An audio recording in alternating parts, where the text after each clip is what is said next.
हमारे शास्त्रों में ऐसा कहा गया है, विनय मूलो धम्मो, विनय ही धर्म का मूल है। विनय में ऐसी शक्ति है जो शैतान को भी भगवान बना देती है और यह विनय गुरु की कृपा से आता है। कहते हैं विनय होगा तो ही धर्म की इमारत मजबूत रहेगी। इसलिए साधु भगवंतों को, श्रावकों को, सभी को गुरु के पास में रहने का विधान सबसे पहले आचारंग सूत्र में औसंतेणम शब्द से किया गया है।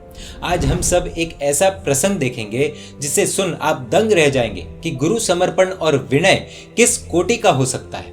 यह कहानी इसी दक्षिण भारत की है। कांचीवरम नाम का गांव, वहां यादव प्रकाश नाम के सन्यासी कुलपति का एक आश्रम था। वह अपने ज्ञान अर्जन के लिए बहुत प्रसिद्ध थे, इसलिए ही दूर दूर से बहुत सारे विद्यार्थी ज्ञान पाने के लिए वहां आते थे और संस्कृत भाषा के साथ वेद विद्या में पारंगत बनकर विद्वत्ता को प्राप्त करते थे। वे विद्यार्थी इतने विद्वान बनते थे कि उस समय कांचीवरम आश्रम की प्रसिद्धि चारों ओर फैल रही थी। वहां एक विद्यार्थी का प्रवेश हुआ। उसका नाम लक्ष्मण था। रूप कहो, लावण्य कहो, काया कहो, सौंदर्य कहो, प्रज्ञा प्रतिभा कहो, ऐसी एक भी चीज नहीं थी कि जो उस युवक में ना हो, या ऐसा कह सकते हैं कि सभी देवताओं का वास उस युवक में था। थोड़े ही दिनों में अपने सुंदर स्वभाव एवं विनय से पूरे आश्रम का एवं गुरु का प्रिय पात्र बन गया। उसकी बुद्धि प्रतिभा इतनी जबरदस्त थी कि उसने फटाफट सभी ग्रंथों का अध्ययन कर लिया और जिन पंक्तियों में गुरु को भी, यानी कि कुलपति यादव प्रकाश जी को भी संदेह होता था, उन पंक्तियों को भी एकदम सहज रीत से बिटा देता था। पर कई बार गुणों का उत्कर्ष नुकसानकारी बन जाता है। जब कोई व्यक्ति जीवन में बहुत ऊपर चढ़ जाता है तो उसके आजू बाजू रहने वाले व्यक्तियों के मन में ईर्ष्या नाम का सांप जन्म लेता है और यह भाव दूसरे किसी और को नहीं बल्कि खुद गुरु को आए। गुरु ने देखा कि यह जिस तरह से पढ़ाई कर रहा है उस रफ्तार में तो थोड़े ही सालों में मुझे भी उखाड़ कर फेंक देगा।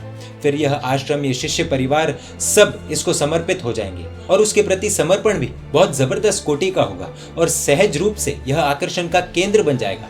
सभी के सभी शिष्य इसके बन जाए, उसमें कोई आश्चर्य की बात नहीं है। और विचित्र घटना घटित हुई। एक बार लक्ष्मण नदी के किनारे स्नान करने गया। कारणवश देरी होने से साथ में पढ़ने वालों का साथ उस समय उसे खोना पड़ा, इसीलिए वह अकेले ही स्नान कर रहा था। ऐसे ही एकलता की शोध में कई दिनों से कर रहे 2-4 मर्डरर्स वहां पहुंच आए। स्नान पूर्ण कर नदी के किनारे आए हुए लक्ष्मण को उन्होंने देखा। उसकी काया और उसका तेज देखकर एक चमत्कार हुआ। जो व्यक्ति मारने आए हुए थे वे अपनी ही तलवार उठा नहीं पाए। उनके हाथ से तलवार गिर पड़ी। ऐसे सत्पुण्य व्यक्ति को कैसे मारा जाए, वह विचार उनके मन में उत्पन्न हुआ। अंत में अपनी तलवार छोड़कर वे रोने लगे। लक्ष्मण यह प्रसंग देखकर आश्चर्यचकित हो गया। उसके मन में भी कल्पना नहीं थी कि उसे कोई मारने आएगा, क्योंकि वह किसी से वैर विरोध करता ही नहीं था। उन लोगों ने लक्ष्मण को आकर कहा कि हमें आपके गुरु यादव प्रकाश जी ने भेजा है और उनका ऐसा निर्देश था कि लक्ष्मण को मार दिया जाए। उतना कहकर आंसू बहाकर वे लोग वहां से निकल गए। लेकिन लक्ष्मण का दिमाग बहुत तंग हो गया। उसके दिमाग में विचारों की वायु असीमित गति से बहने लगी। अलग अलग प्रकार के विचार उसके मन में आने लगे। वह सोचने लगा कि मेरी ऐसी कौन सी भूल हो गई कि जिसके कारण कुलपति को ऐसा निर्णय लेना पड़ा। वह अपने दोष ढूंढने लगा। फिर उसे ख्याल आया कि मैं क्यों अपने ज्ञान का प्रदर्शन करता हूँ। मेरा भाव नहीं था ज्ञान का प्रदर्शन करने का, लेकिन सहज रीत से भी जो मैं उत्तर देता था, जो पंक्तियों को मैं बिठाता था, शायद उसी कारण से कुलपति जी को यह निर्णय लेना पड़ा होगा। अब वह क्या करे, यही सोच रहा था। मारने वालों ने तो कहा था हम भी यहाँ से भाग रहे हैं, आप भी यहाँ से भाग जाओ, नहीं तो कुलपति आपको छोड़ेंगे नहीं। सामान्य व्यक्ति होता तो शायद उधर से भाग जाता, ताकतवर और क्रोधी व्यक्ति होता तो शायद प्रतिशोध लेता। पर लक्ष्मण विशिष्ट प्रतिभा वाला था, इसलिए उसने अकल्पनीय निर्णय किया। दूसरी ओर लक्ष्मण नदी में स्नान करके अभी तक आश्रम में नहीं आने के कारण बाकी लोग बहुत चिंतित थे। एकमात्र कुलपति ही निश्चिंत थे, पर उनकी निश्चिंतता पता न चले इसलिए उन्होंने खुद का चेहरा चिंतित रखा था।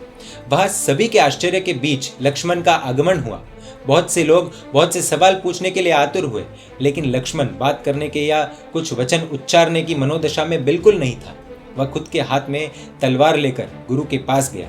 उसने कहा, गुरुदेव, यह तलवार आपकी आज्ञा का पालन करने में कायर साबित हुई है, इसलिए मैं इसे आपको सुकृत करने आया हूँ। मुझे जीने देना या मार देना वह आपके अधीन है। अगर मुझे जीने देंगे तो मैं मानूंगा कि आपकी कृपा हुई और आजीवन आपकी गोद में समा जाने का, बस जाने का संकल्प सिद्ध करने में सद्भागी रहूंगा।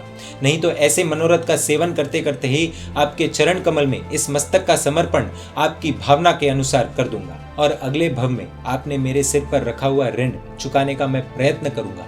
आंखों के पीछे बहुत देर से छिपाए हुए आंसू लक्ष्मण ने गुरु की गोद में नितार दिए। इतनी ही बात से गुरु का दिल हचमचा उठा।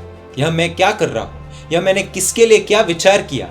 ऐसी सब बातें गुरु के मन में तेज गति से आने लगी और गुरु और शिष्य बिना कुछ बोले कितने ही क्षणों तक रोते रहे। गुरु का भी हृदय परिवर्तित हो गया। आपको सबको जानकर आश्चर्य होगा कि यह लक्ष्मण और कोई नहीं परंतु पूरे विश्व में अपने नाम को प्रसिद्ध करने वाले, गुरु समर्पण की उत्कृष्ट पराकाष्ठा को पाने वाले श्री रामानुजाचार्य के नाम से प्रसिद्ध हुए, जो कांचीवरम मठ के बहुत बड़े प्रसिद्ध आचार्य थे। इस समर्पण के कारण गुरु के मुख से उन पर आशीर्वाद निकले थे कि आप अपने गुरु से भी सवाए होंगे और आचार्य पदवी से बहुत प्रसिद्ध होंगे। कहते हैं हम व्यापार करें, कोई दूसरी प्रवृत्ति करे, खाना खाए, कुछ भी कार्य करे, धर्म हमेशा साथ में रहना चाहिए।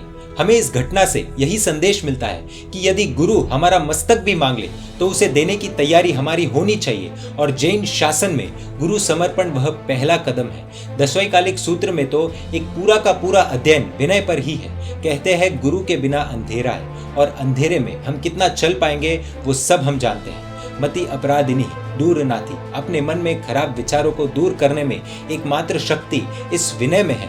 बहुत ही सुंदर कोट है, देखिए, humility is the mother of giants, one seize great things from the valley, only small things from the peak.